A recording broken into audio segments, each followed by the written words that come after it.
The offense was stinky. We're going to explain that and a little bit more here on the Sooner or Later Sports Show with Jay Coop. Of course, that is Coop. I'm Jay. Thanks for pulling up here on the YouTube channel and listening wherever podcasts are downloaded and listened to while you're here. Please wipe your feet and like, subscribe, rate, review, and give us 5 stars. You don't think we deserve it? Go ahead and just give us 5 anyway and gift it. Appreciate y'all pulling up per the usual. We got a lot of things that we're going to cover. We're going to dive into the Cotton Bowl and stuff like what the heck happened in that game. We're also going to talk about, honestly, what happens next. Well, of course, look at the polls like we always do. And, yeah, that's really about it. This is a Hog Media production presented by our partners over at Sleeper. If you haven't checked them out for daily fantasy football, you are missing out. Use our promo code UNFAIR, and they will give you $20 to play and match your deposit at 100% up to $100. Terms and conditions apply. See Sleeper's terms of use or details. Coop, I'm going to pass it to you in just a second, but I have an opening statement that I want to make to the people because we've seen a lot of growth over the last year or so, right? 19,000 subs right now, 19.5 to be exact, getting ready to head to 19.6. So I would like to start with this for you all. It's my opening statement, opening monologue. First and foremost, I, Coop as well, the people, understands everybody disappointment in that game. My Texas friends that are in the chat that I actually like because I know you all are, you're going to just friendly troll me. You're not going to be disrespectful, call me names, or talk about me. But those trolls that I don't like, don't worry, I've already blocked you, so I don't have to listen to you. But my friends that are Texas fans, I appreciate the trolling banter because, we have love for each other. For my Sooner fans, I want to open with this, that don't think that me and Coop's optimism in life means that we are not disappointed on this performance. Oh, we are very much disappointed. Texas right now is playing way better football, especially when you go to the head-to-heads. This is the third game in 4 years that we didn't score a touchdown in. BV has not figured out his offensive coordinator as Steve Sarkisian has figured out his defensive coordinator. We are disappointed like you all. But there isn't an end-all, be-all for us. So if it doesn't feel like we're giving you all the rawest of emotions, we did that during the game. We talked after the game. Now we're here at the mindset of, all right, flush it, move forward. Both of us have rewatched the game. Whew, stinky. So, Coop, I want to start on the defensive side of the ball because I just don't want to live with too much negativity in my life right now because the offense we're going to have to rip the offense like crazy. We're going to definitely do that. So, first off, how is your Sunday going, my friend? Like I told you, as soon as the game was over, I was, obviously everything kind of set in at that point. I was okay with not watching anything else for the rest of the evening. So I went to our guest bedroom, turned on a movie, and about 10 minutes of that movie, just fell asleep. So got to go back and willfully rewatch the game, and so it's a lot more fun when at least you win at the end, right?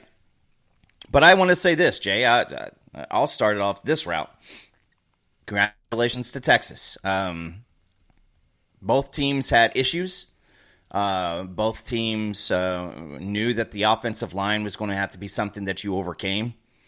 And Texas did a very, very much better job at it than Oklahoma did. They even lost Gooseby for a little while there, and still, they made stuff happen, and it looked like Arch Manning played much better in the in panic than Mateer did, and just Texas in general. So, congratulations to them. They walk into the Cotton Bowl, no matter what their record is at this point. They walk into it and say, "We're going to win today." That's their belief, and right. They're not wrong, because what was it? It was a miraculous win 2 years ago. We came in and we stole that one, and they can look at it and say we let that one get away. So without that last touchdown drive, we could be looking at 4 in a row right now, and with most of them not being competitive. Yeah, and Gabe kind of mentioned at the beginning of his show, I haven't finished the Oklahoma breakdown, but this is probably Sark's worst team right now that he's had since the first year that he got in Texas. And this is probably going to be his worst one for a few years. They still got players coming. They still got things to work. And we talked about the youth of their line is where their struggle is, and that line's going to get older. Like, I'm not naive to believe that that's not something that's going to happen, but yeah, the line's going to get older. For us, the biggest issue has been that we've just been cycling through OCs. Now, granted, with Levy coming in, and I mentioned this before, this reminds me of the 2022 season. You bring in an OC and a quarterback, and they're the only two that know the playbook. Everybody's trying to scramble to figure this stuff out. While at the same time, unfortunately for them, Brent Venables was also redoing the defense. And I see a lot of people belly aching in here that BV was a bad hire. No, he wasn't. He's giving you exactly what he said he was going to give you. He's giving you a really good defense. Unfortunately, the offense is not complemented in this game. This is the one game the offense did not complement us. We got complementary offense and defense in the Michigan game. We got that. We got that also in the Auburn game. They play like they're supposed to, right? You still went up against young players, but this was a game where the defense put you in a position in the first half to possibly win this game. Like, I went and looked at the first half stats. Texas was barely moving the ball. That Trey Wisner run for 37 yards that got them to that field goal, that was a highlight. And I tip my hat to Sark in fixing their offensive line problems by doing two things. One, focusing 100% on the short game and telling Arch, get rid of the ball. Don't hold it, get rid of it. I don't care if you throw an incompletion. Honestly, I don't care if you throw an interception, get rid of the ball. Do not hold on to it. And what you started to notice was they used our aggressiveness on the defensive line against us. So basically, as soon as we were making those pushes in the middle, their players were falling on us. And then you would notice the whole line would collapse, and then Arch would just bootleg out. It was perfect. It was smart. It was a genius play. It was, no, we're not going to try to do what we are actually best at, which is launch the ball deep. We're going to meticulously, slow and steady move the ball against a very aggressive defense. He knew what he was going against. He saw that. That's a reason why Arch, most of the passes in the first half, people were asking. I got like 5 text messages that showed up when we got closer to halftime when I got some actual reception, because the Cotton Bowl has yet to fix that problem. But Coop, I'm getting messages from people that are outside watchers of this game that aren't fans of Texas or Oklahoma like, hey, man, how many screen passes are going to be thrown in this game? Like, is all we going to see is screen passes this whole game? Because this is going to get boring real quick. And I'm just cracking up. I'm like, I don't know, man. It felt like it was let's just take our time. I think if we take our time, we'll be effective. And that's what it looked like. And that's how third quarter, that drive, that's how they just started to really move the ball. It was, we're going to take our time. We're not going to rush. We're going to get under center. We're going to huddle and go slow. Genius. It was genius. And you hear it, when you have good defenses, and you'll hear color commentators, that is, they'll say this defense is going to make you make multiple plays down the entire field, because most offensive coordinators, you get a first down and there's no patience, and it's let's go deep, let's do it, and then you end up with a usually not a completion, or you hurt yourself, a holding call, anything like that. Right. Texas in the third quarter, they were on the field, their offense, for 12 minutes and 53 seconds. 12 minutes, 53 seconds. That's good football. Jay, how many minutes are in a quarter? 15. That is what you want, dog. Like that's what you want. Sorry, your offense 13 minutes and 53 seconds. One more minute. We owe them that extra minute. They deserve it. No, just shout out to Texas. They played a perfect game plan for an aggressive defense and a questionable offense that they were going against. They did everything they're supposed to do. Don't worry, we're going to rip up on the offense too. We're going to take our time to get to that point. There's no reason not to. But the struggle BV has had is he needs to get himself an offensive coordinator that can really scheme it up and make things easier on their quarterbacks. Ben Arbuckle basically went into a battle with PK, Coach Kwiatkowski. I'm just Kwiatkowski. My tongue. I'm annoyed. PK basically taught Ben Arbuckle a lesson in that game. That is exactly what happened. And on the opposite side, it was Sark knew what he was expecting from BV. He's like, all right, I got to find a way to make these overly aggressive dudes, one, and secondly, I need to get out there, once we get out the huddle, immediately hike it.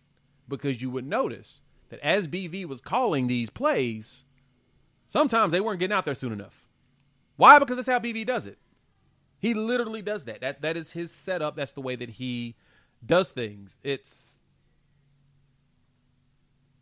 slow. He waits. Once to get to the perfect play call, and again, right. Jay, the defense played well enough to win the game. They did. The offense played so terribly that we have to nitpick the defense, which gave up 16 points. That is the crazy part, dog. Like, yet again. First half time of possession, we had it for 18. They had it for 11. The defense did what they were supposed to do to make this game a W. You go into the half 6-3, you're like, yeah, this is probably going to be a very, very defensive-centric game. I told y'all I took the under on this one. I knew it wasn't going to be a high-scoring game because both defenses are good. Like, Texas still has a really good defense. Their interior may not be the best like they've had. Like, their interior is a downgrade from what they've had years with Sweat and all of them. It is. Texas fans will tell you that. They're not going to lie to you. So that's the place that they need to get better. But their secondary has grown, and it's gotten better.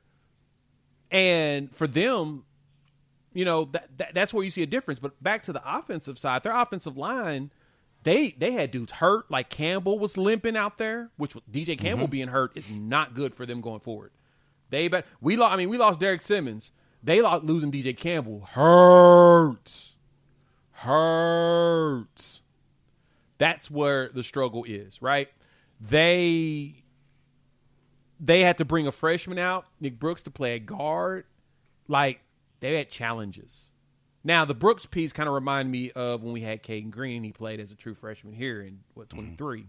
Kind of a fascinating portion. But they had to shift and move things around. Like, you saw the pressure. So, PFF has the stats, Coop. You know how many pressures we got in this game? I'm assuming you saw it. But how many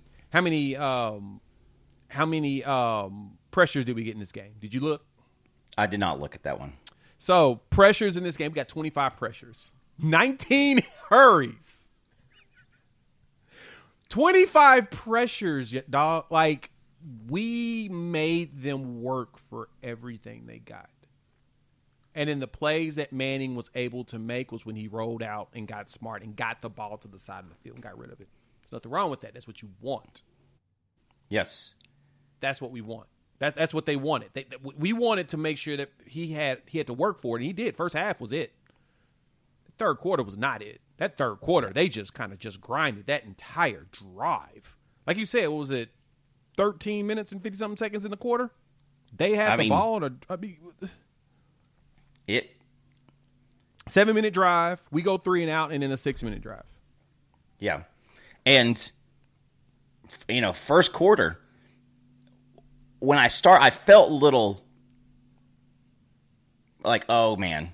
Because in the first quarter, we held them to 20 yards of offense. And it did not look like they were going to get out of their own way. And this game could have been a little bit worse if they didn't have false starts, holding calls. Now, I mean, some of the big plays came because holding calls. And yeah. But listen, the punt return, it is what it is. Like it was a missed hill, yeah. But it did not matter because that had no end all effect because our defense had been on the field for dang near half the second half. For more than at that point, like 75%. So, but again, we got the pressures. And Arch had some ball-out moments. I mean, he had some moments that he overcame, and he had a absolute. The throw out of his end zone to Livingston.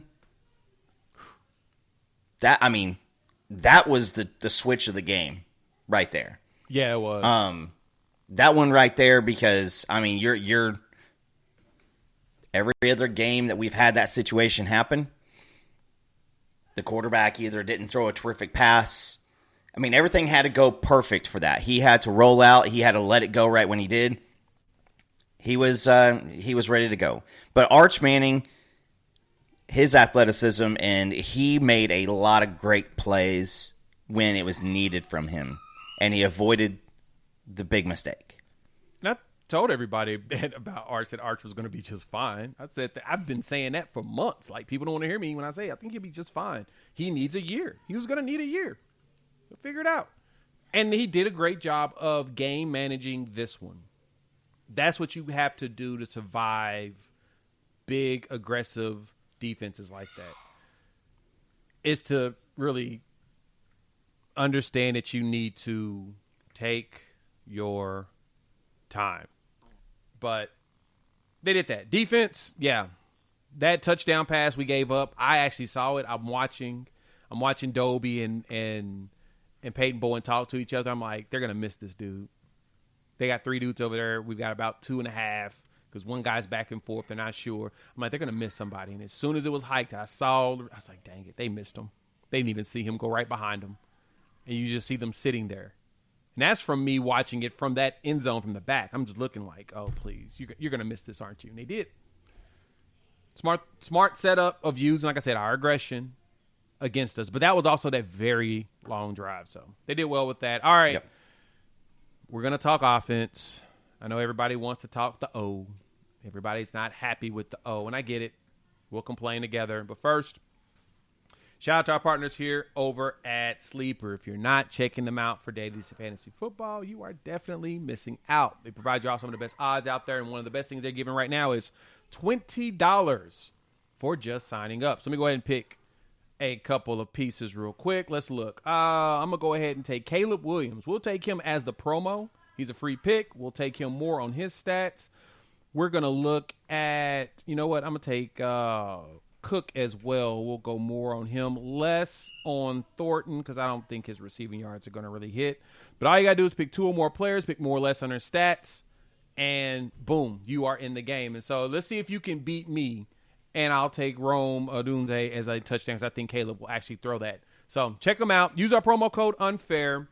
They're going to hook you up, 100% match on your first deposit up to $100, plus just to give you $20 just for signing up.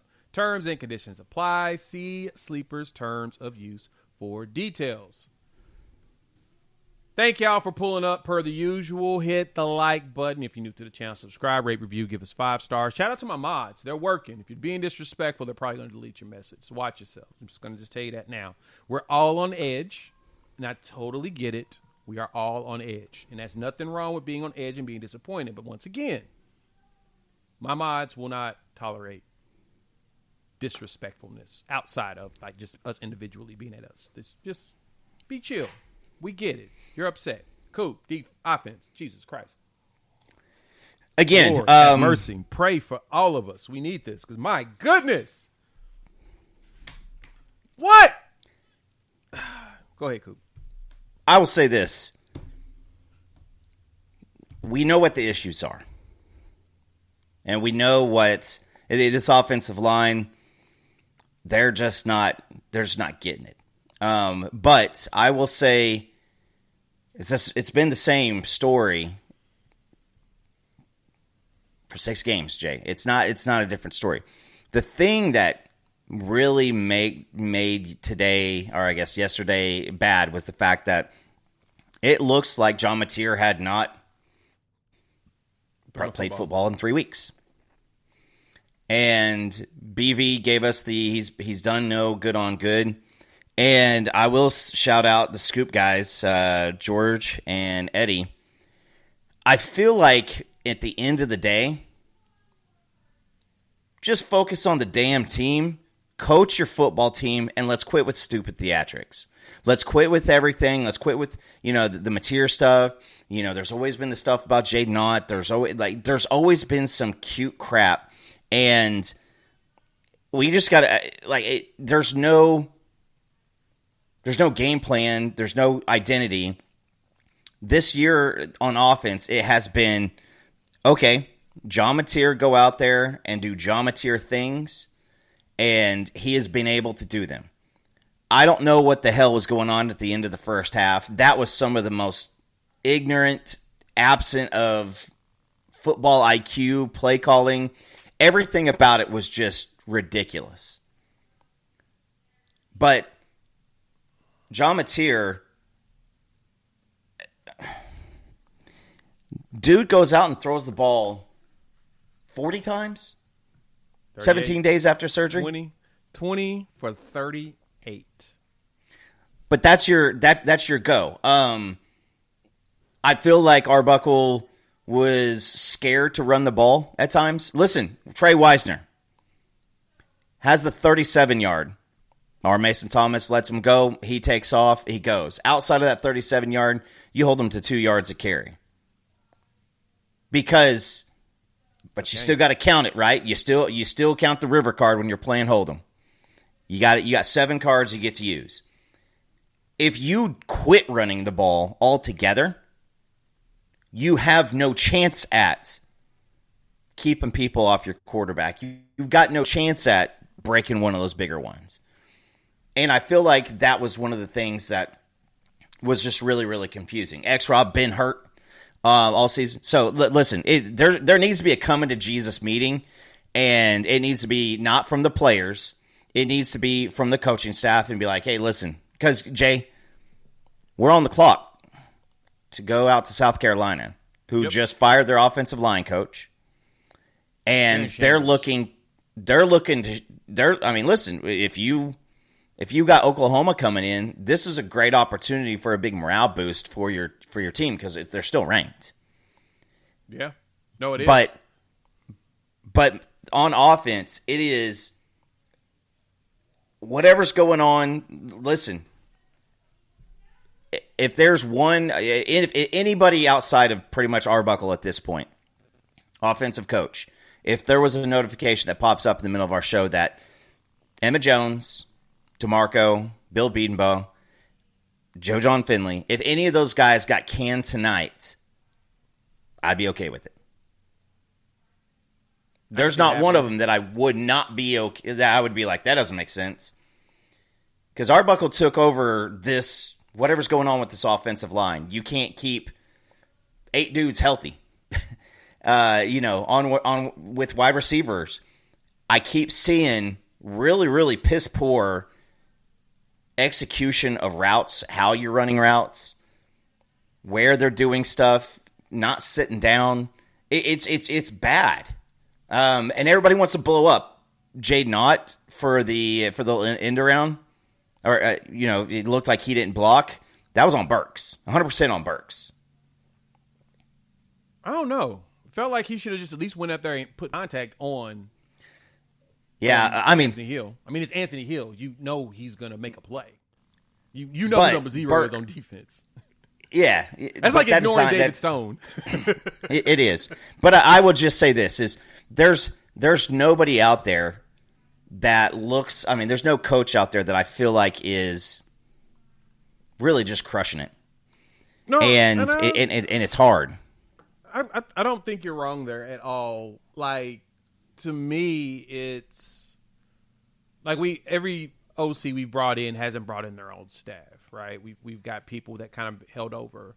And I know that Arbuckle really likes Bill Beatonbow, so I don't expect Beatonbow to go anywhere. We also haven't done a really good job of making sure Beatonbow has all the resources that he needs. As we've talked about before, people complain about the recruiting all the time. We ain't got Michael Fasusi. Fasusi only comes here because of Bill Beatonbow. And Fasusi actually had a solid game. Like, you're not getting him without Beatonbow. You're not getting Fogier without Beatonbow. You're not getting Tyler Guyton without Beatonbow, right? Like, the problem is we need to get better on the interior right now. That's where we need to improve. Ozaida's improving. He still needs to get better because, all players got to get better. They all need to step up. We need to get some mean dudes out there that actually can do both pass and run blocking. That's what we don't have right now. We have dudes that are mean enough to do both. But the running backs also need to hit the hole that's right there in front of them. Like Torrey Blaylock and I'm not killing. I'm not. Go ahead. I'm not calling for anybody to be fired. I'm just saying I wouldn't be surprised. Now, it's Bill Beatonbow didn't have the NIL, and then now he does. He's starting to see some of these guys come in here, but it just starts to feel like whatever's going on with the guy. Is it bad luck with the injuries? I mean, because Jake Taylor and Jake Sexton pretty much. It's like a trial, like when you do a trial period. Like you're 7 weeks up. Your 7 days is up, and you don't have access to them anymore. So, and to me, let's see if X-Rob is healthy. It looks like he hurt his shoulder. Torrey Blaylock did solid in his pass blocking. Just keep him in the game at all times. He needs to do a better job with his vision and hitting those holes. There's a couple of spots where he did the hesitation and ran. He may have got like 5 yards, but he could have got like 25 if he would have just burst it up. There were spots. And I think that's what it is, and that's where everybody in their DeMarco Murray mindset is of we need to do better with the coaching there. And, I mean, I agree with you. I don't disagree with anybody on that. We also need to scheme it up a little bit better. Arbuckle, like I said, got taken to the woodshed by PK.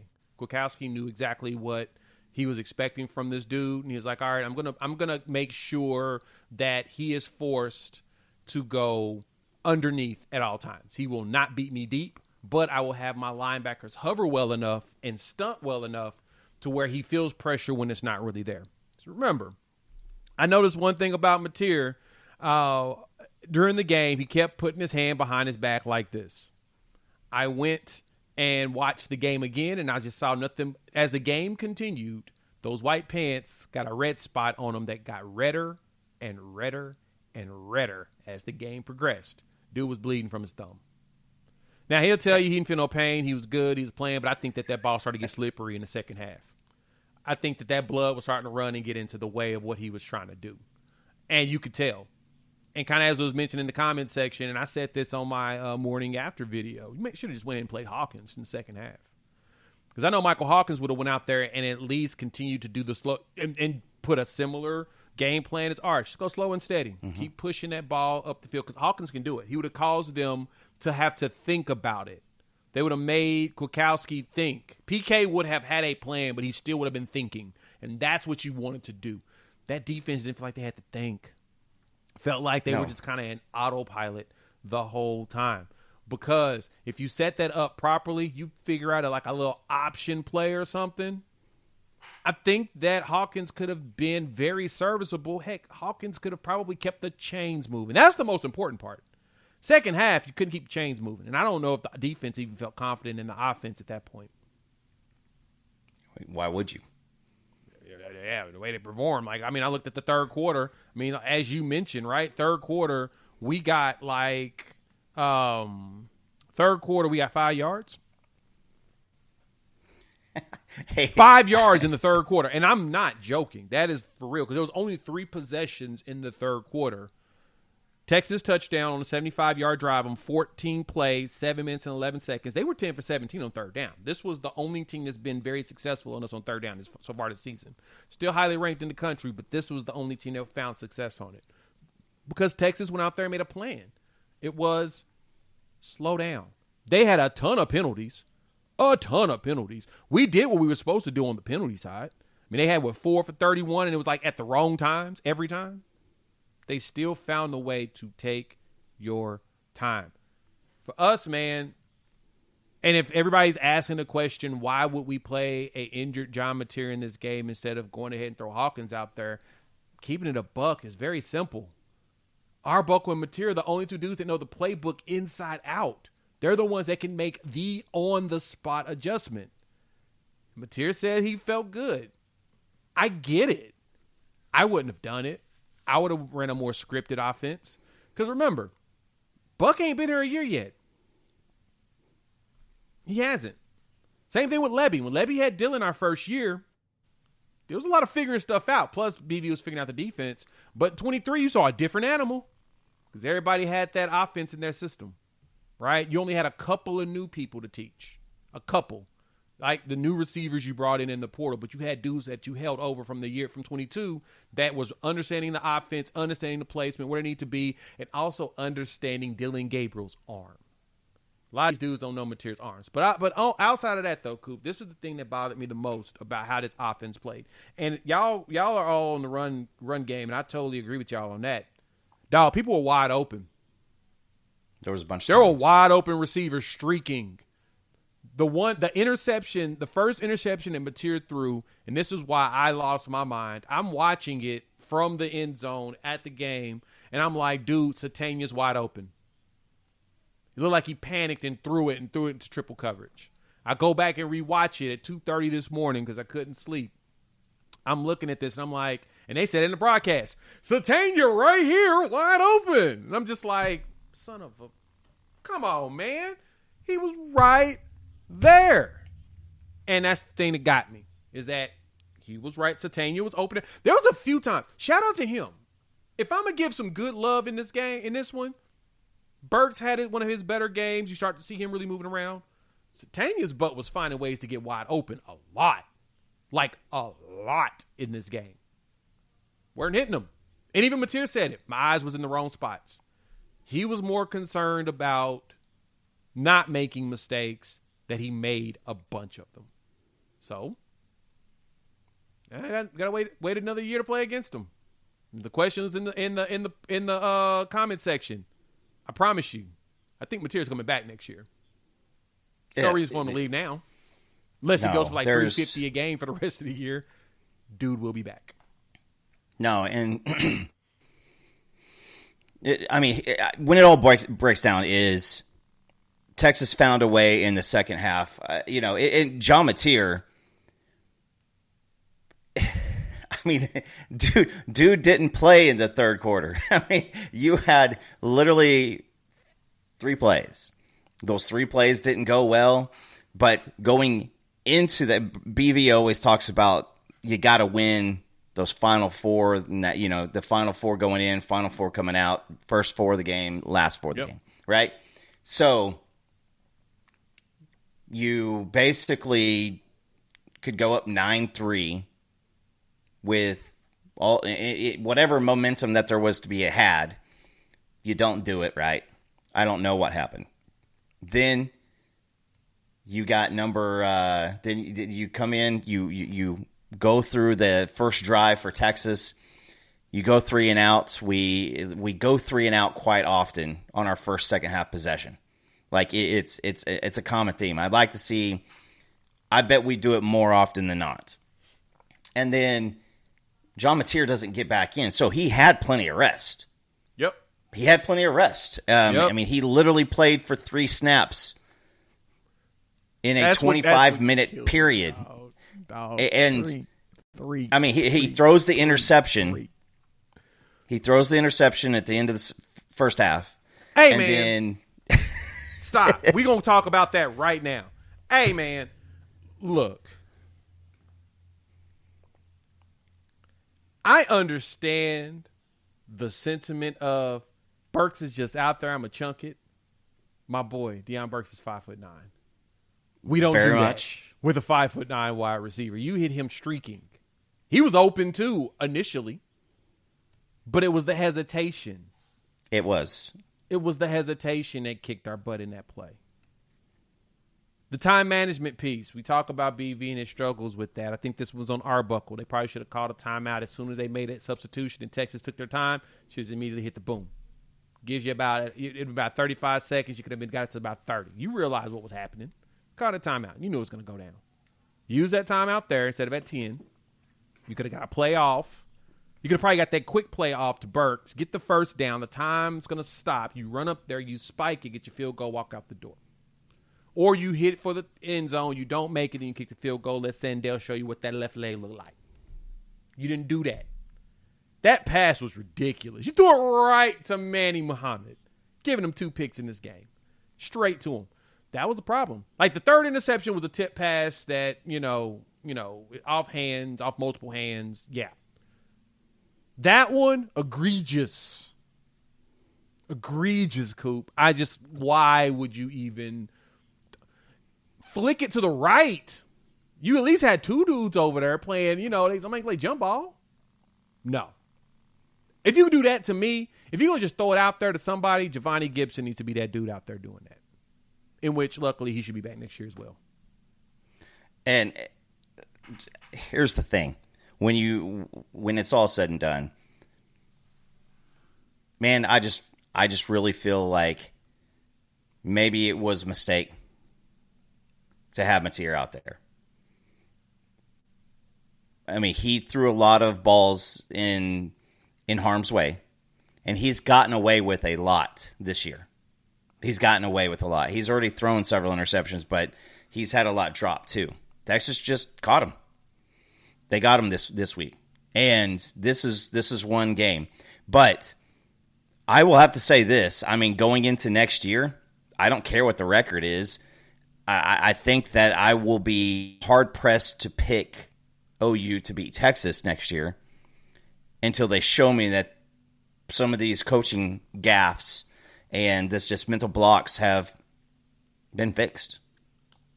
Yeah. Because it's not been close three of the 4 years. And it's got to get better. Now, do I think that this game is going to change next week's game? No, they're 2 different things. We're here to talk about the Texas game. On Wednesday, we'll start breaking down South Carolina. But yeah, that was a breakdown. This, defense. Like I said, I mean, defense. You still hold them to right at 304 yards, 20 yards in the first quarter. Way better than I expected, dog. First quarter, like you said, first quarter was a total of 40 yards of offense from them total. I don't think they netted that, but that's what they got in total. Like, it was very, very, very conservative on total offensive yards. Second quarter, 74 yards, so you start to see them ramp up. But the third quarter is when you start to see them cook. Third quarter, only 140 yards of total offense. We had 26. That's not the net. That's the total. Yeah. But 93 passing yards, 47 on the ground. But they were when you give the ball up, you take away yards. There's a lot of hidden yards, right? So all 3 interceptions, you don't have a 50-yard net punt at the back end of that possession. So, and especially when you do it on downs. Because we turn the ball over on downs twice. Yeah. So it's when at the end of the day, the defense played well enough to win, and the offense. This feels like the Tennessee game from last year. I said that to you before we started up, except for except for we didn't cause any of the turnovers. Because I can promise you this, after the first 2 drives for Texas, it looked like everything that everybody was predicting from the OU side, that the Arch was in hell. And I just give it up to Arch and give it up to Sarkisian and give it up to Trey Wisner. Those guys, they kept grinding. They really did keep grinding. They did. That's exactly. They kept the grind going. That was the most important thing, is that they kept pushing. But at the same time, yeah, I will say, Benji, you got it right. The most exciting play on offense I think I saw was David Stone and Jaden Jackson rolling out there. That was fun. I just don't know if I want to have much fun right now with how bad everything was going, dog. Just brutal. All right, we gotta let's pivot. We're gonna focus more on Mateer next year, and also this question from Cleo: Why aren't the defense causing any turnovers? Let's talk about that. Let's pay a bill first. We do that. Shout out to our partners at Sleeper. If you're not using them for daily fantasy football or daily fantasy sports in general, you are missing out. They are hooking everybody up. They're going to give you $20 just for signing up. No deposit required. Use our promo code UNFAIR. But if you decide to deposit, they're going to give you $100 if you deposit $100. And I jump in there and I play quite often. You just pick 2 or more players, pick more or less, and you can win up to 1,000 times your money, which turns your game days into paydays. So download the app. It's one of the top apps out there. Use our promo code UNFAIR. You're going to get $100 if you deposit $100. But if you decide not to deposit, they're going to give you $20 for signing up. New users only. Terms and conditions apply. See Sleeper's terms of use for details. Thank y'all for pulling up per the usual. Hit that like button if you are new to the channel. Subscribe. Rate, review, give us 5 stars. We appreciate every single one of y'all. We appreciate the friendly banter from our Texas fans in here that we do love. They don't say mean things about people's moms or kids. They just like to pick at us and say the OU sucks, which that doesn't hurt my feelings. I'm cool with that because what are rivalries if you don't have fun banter? But I digress. Cool. Hey, man, why can't this defense cause turnover, man? WTF. Hey,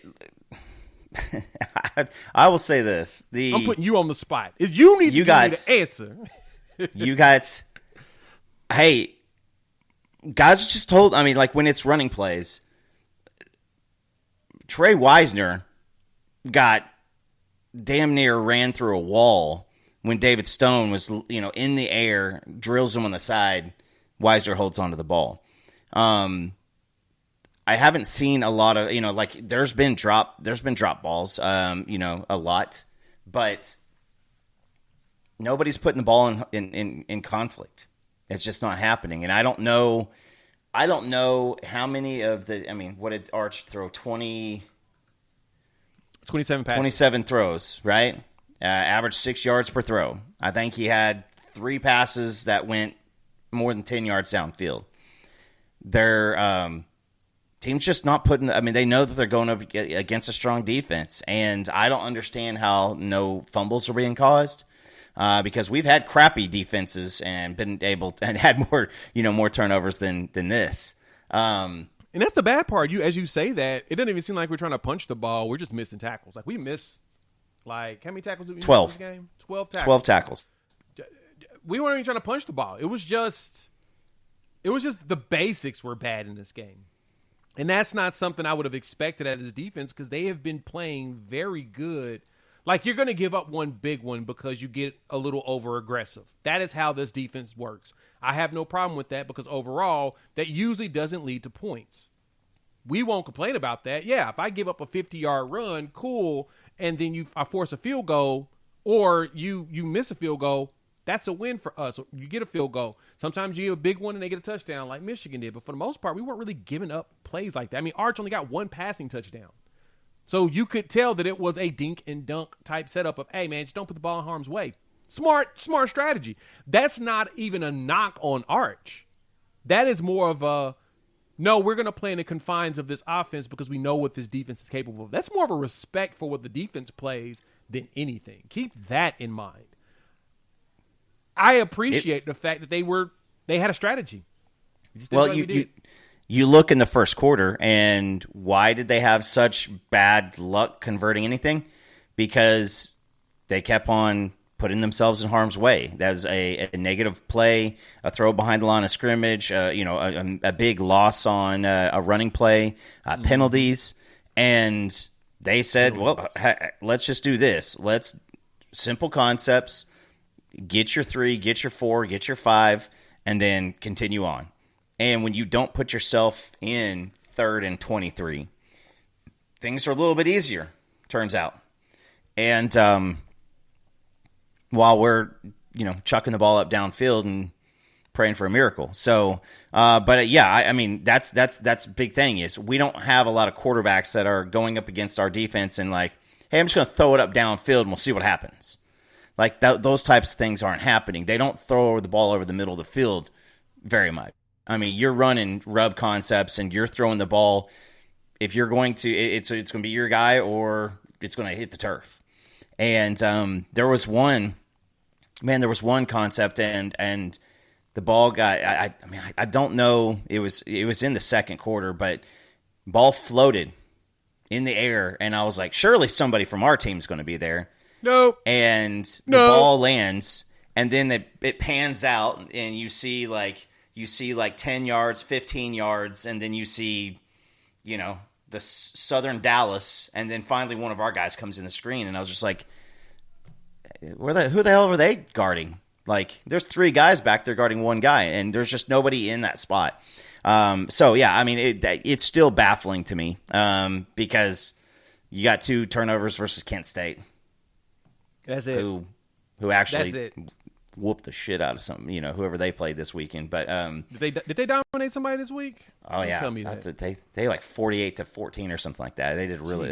Jeez, they played somebody else that was terrible, but they were the less terrible. That's very fascinating, actually. I don't know. I don't know why the turnovers just continue to not be there. Because I mean, it's not like this defense doesn't knock the crap out of people on a daily basis. Every single one of these hits, these are big hits. I mean, you saw Wisner. I mean, I just, again, got to give it up to him because he took 3 or 4 really, really, really big hits. He did. And he held on to the ball. He kept getting up. Taylor Wine got him with like a 5-yard loss, and I thought, Taylor Wine was going to throw him into the stands or something. But I thought he was going to come out the game after that hit. Honestly, one of them hits that one of them got him.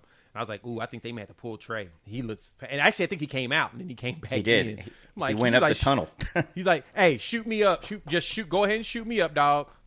Shoot me up, and I'm going to keep running on this hammy, and I hope that he's good for the Kentucky game because Kentucky will put you into rock fights some magical way. I don't know how the heck Mark Stoops does it, but I digress.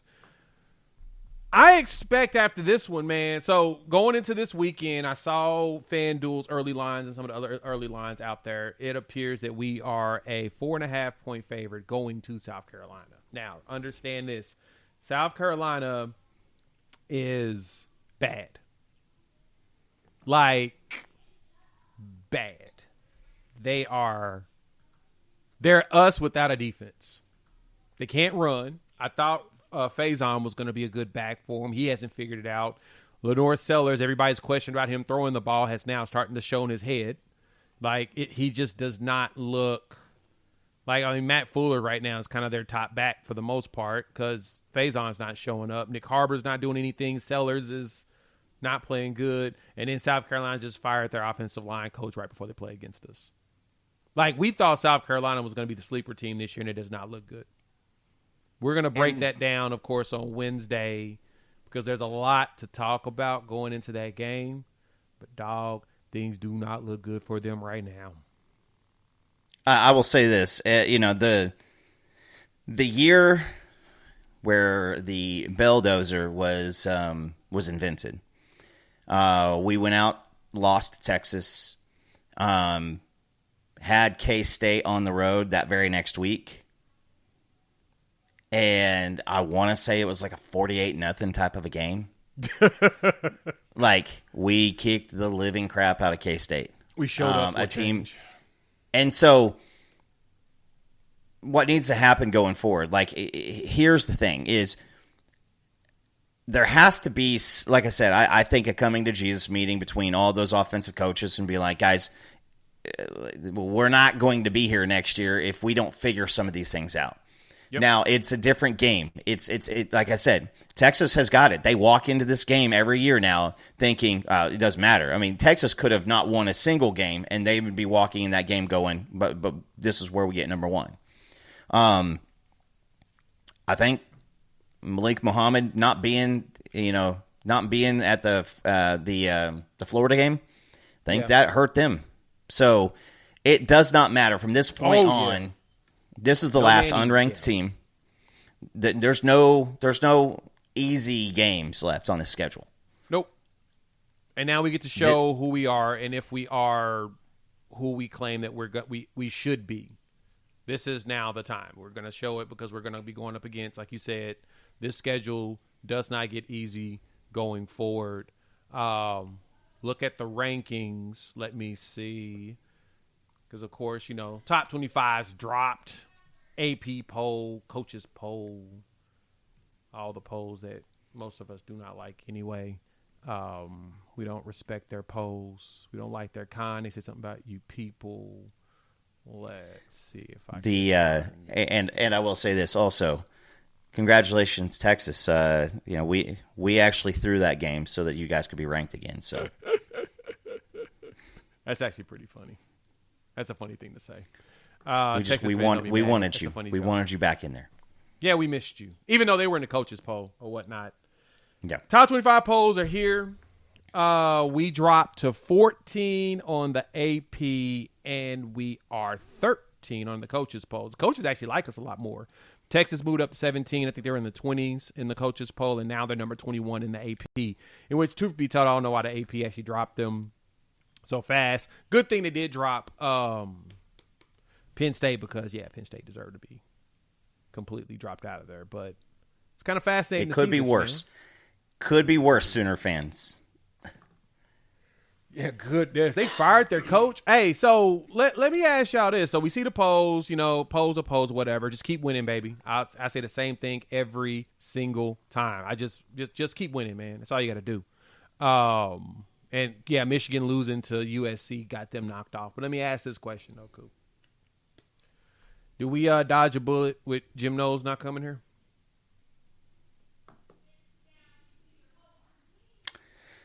Dodging a bullet because here's the thing. He didn't come here because he thought that Britt Venables was probably going to end up getting fired, so he didn't want to. Which is funny. Another job. Which is ironic. Yes, and I'll say my piece on Jim Knowles here in a second, but Oklahoma wasn't in with the coaches poll at the beginning of the season, or was it the AP? It was one of the. We weren't even ranked. A coaches poll. Coaches poll. We weren't. Okay, coaches poll. Not even ranked. AP did. You go through. You win the games that you had in front of you. This situation happens. We're still in the middle, right? And I've said it on top of every single thing. I've been excited. This defense is still very good. This defense can't be on the field 75% of the time and shut people down. Like this isn't the NFL. This ain't the 2000 Baltimore Ravens. Like they're still kids. Mm-hmm. But Jay, Penn State had a Heisman candidate and was a lot of folks' teams with the caveat of could James Franklin win the big game? Yep. They gone. And I also say this about Knowles. I was not too frustrated by Knowles not coming here, and here's why I say this is Knowles has had two really good defenses.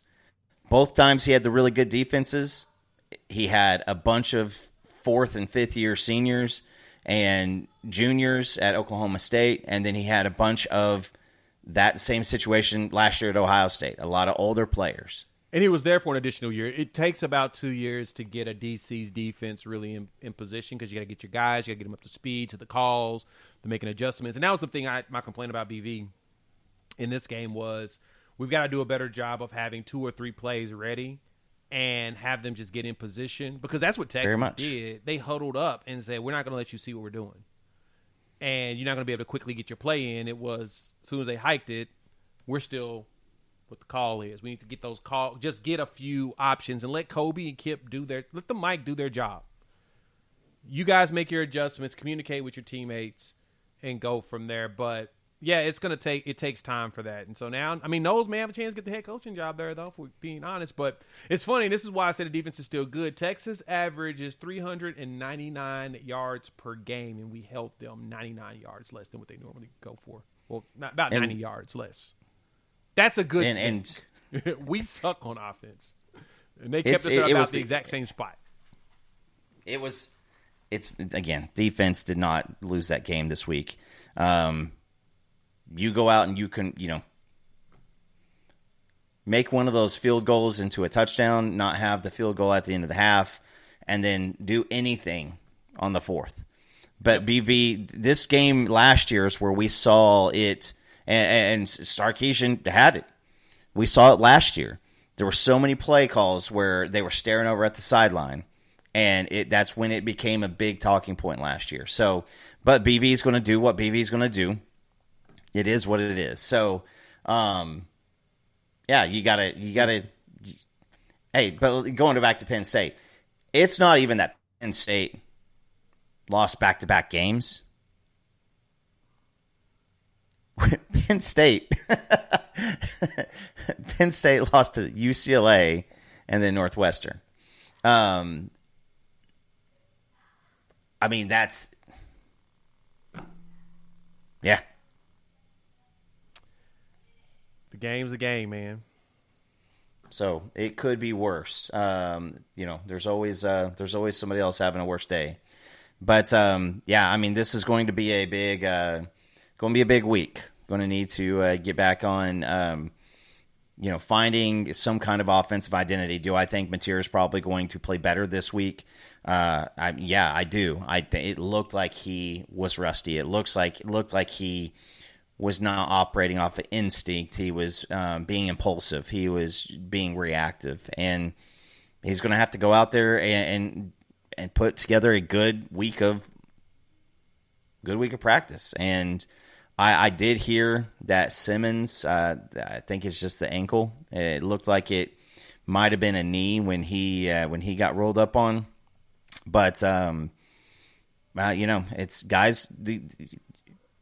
Guys like Keontez Lewis and John Mateer, after what happened the past couple weeks, Keontez shows up there, plays, starts.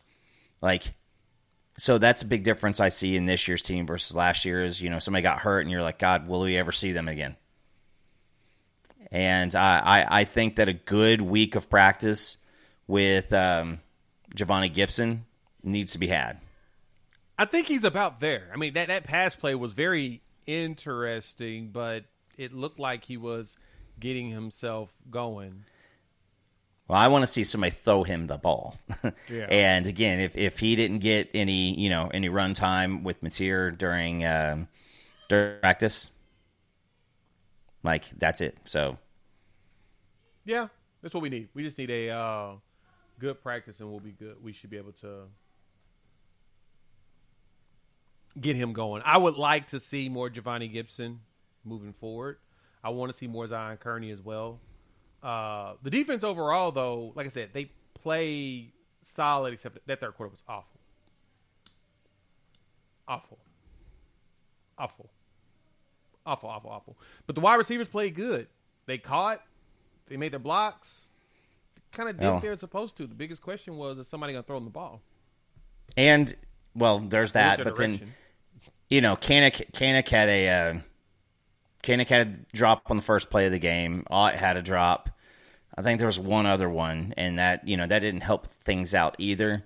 But yeah, I mean, you gotta have a little bit more this week. And like I said, I'm just hoping that if I think that with the bleeding of Mateer, I don't think that that's going to be an issue next week.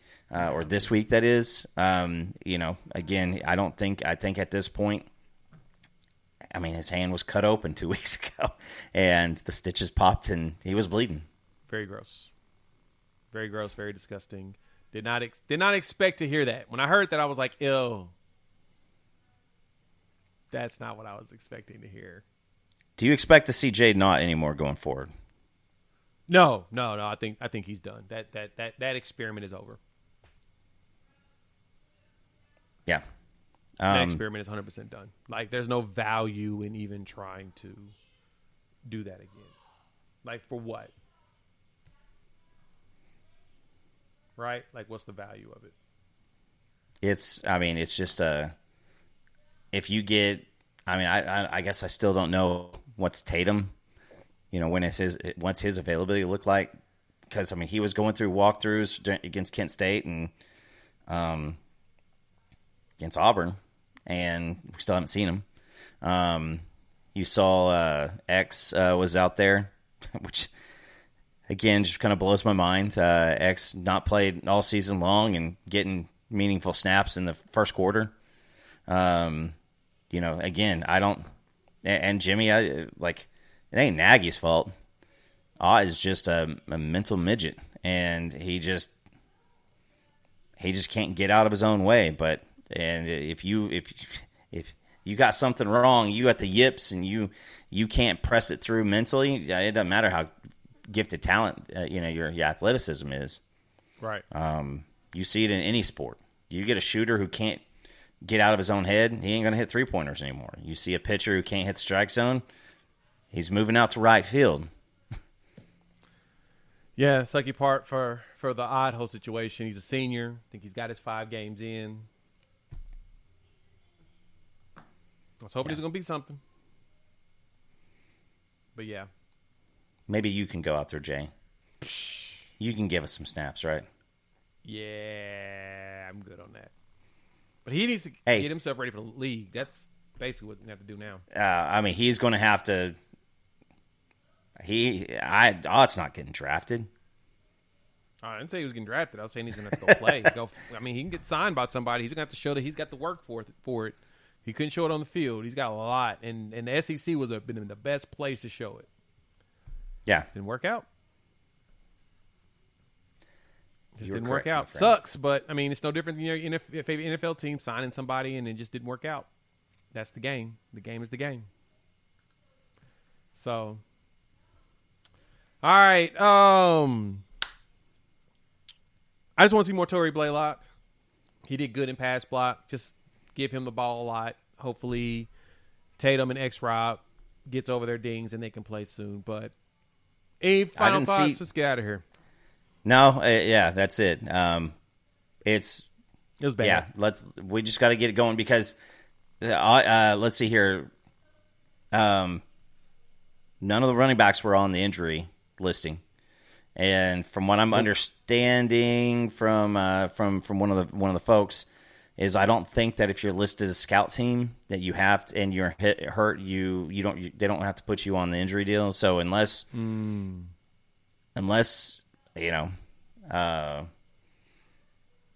Tatum is on scout team, and then that's a whole nother, case. But no, it's this one sucks. Again, we're all going to turn the TV on next week. Come Wednesday, we're going to be talking, unnecessary hopium. But yeah, I just want to see this team actually improve. Texas balled out. They showed up. They played to the best of their ability on both sides of the ball. And we didn't match it. For me, we flush it. We move on. We're now back. We were 0-1 last week. Now we are back to 0-0. We got to figure out a way to win this week. And I have faith that this team can do it. So I, like others, am not stressed. I think we'll be just fine in the long term. Arbuckle, get creative, my boy. Get creative. And that's funny. Jonathan is a good point. A lot of people saying we won't be fixed soon, but Texas seemed to figure theirs out this week. So, yeah, it's all about playing your strengths, playing against the teams the proper way, and let's see what happens against South Carolina. So thank y'all for pulling up. Hit the like button. If you're new to the channel, subscribe, rate, review, give us 5 stars. Shout out to our partners over there at Sleeper. If you aren't checking them out, use our promo code UNFAIR. They're going to give you $20 just for signing up, and they'll match your first deposit up to $100 at 100%. Terms and conditions apply. See Sleeper Terms used for details. And me and Coop will see each and every one of you Wednesday as we prepare for South Carolina. Let's do it. Peace.